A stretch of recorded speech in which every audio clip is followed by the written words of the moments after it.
जगन्नाथ मंदिर के कुछ ऐसे रहस्य हैं जो विज्ञान की भी समझ से परे हैं। ओडिशा के पुरी में स्थित यह मंदिर हिंदू धर्म के 4 धामों में से एक है। जगन्नाथ श्री कृष्ण का ही रूप है। वह अपने भाई बलराम और बहन सुभद्रा के साथ पुरी में विराजमान हैं। छाया का मंदिर। दिन का कोई भी समय हो, श्री जगन्नाथ जी के इस भव्य मंदिर पर कोई छाया नहीं पड़ती। जी हां, जगन्नाथ मंदिर पर नहीं पड़ती परछाई।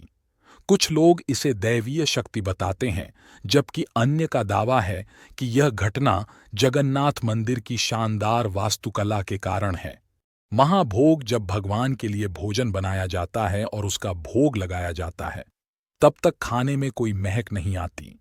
लेकिन जब इसे त्रिदेवों द्वारा ग्रहण किया जाता है और भक्तों तक पहुंचाया जाता है, तो महाप्रसाद से दिव्य सुगंध आने लगती है। श्री विष्णुपुरी धाम में आहार ग्रहण करते हैं, इसलिए महाभोग का बहुत महत्व है। मंदिर में भक्तों की संख्या कुछ हजार से लेकर 1 लाख तक होती है। आश्चर्य की बात यह है कि भक्तों की संख्या कितनी भी हो, प्रसाद की मात्रा सटीक होती है। वह कभी कम नहीं पड़ता और कभी बर्बाद नहीं होता। भौगोलिक आश्चर्य। समुद्री हवा सुबह समुद्र से मंदिर की ओर और शाम को मंदिर से समुद्र की ओर चलती है, लेकिन जगन्नाथ पुरी में ठीक इसका उल्टा होता है। मंदिर के शिखर पर लगा झंडा हमेशा हवा की विपरीत दिशा में लहराता है। इसका कारण वैज्ञानिकों की भी समझ से परे है। अद्भुत बात यह है कि आप पुरी में जहां भी खड़े हों, आपको अपने सामने मंदिर के शिखर पर सुदर्शन चक्र विराजमान दिखाई देगा। पहिए का वजन 1 टन तक होता है। यह एक और रहस्य है कि प्राचीन काल में जब कोई मशीनरी उपलब्ध नहीं थी, तो इतना भारी और विशाल पहिया इतनी ऊंचाई पर कैसे स्थापित किया गया था। सिंहद्वारम मंदिर का मुख्य प्रवेश द्वार है।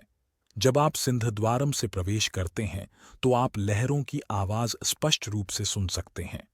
लेकिन जैसे ही आप सिंहद्वारम पार करके मंदिर में प्रवेश करेंगे, तो आपको लहरों की आवाज बिल्कुल भी सुनाई नहीं देगी। ध्वनि रोधी तकनीक या चमत्कार। मंदिर के चमत्कार यहीं खत्म नहीं होते। ऐसी और भी कई चीजें हैं जो विज्ञान और इंसान की समझ से बिल्कुल परे हैं। यदि ये दैवीय शक्तियां नहीं हैं तो क्या हैं? इस दिव्यता को महसूस करने के लिए एक बार पुरी जरूर आएं। जय जगन्नाथ महाप्रभु जय। श्री राम हरे कृष्णा।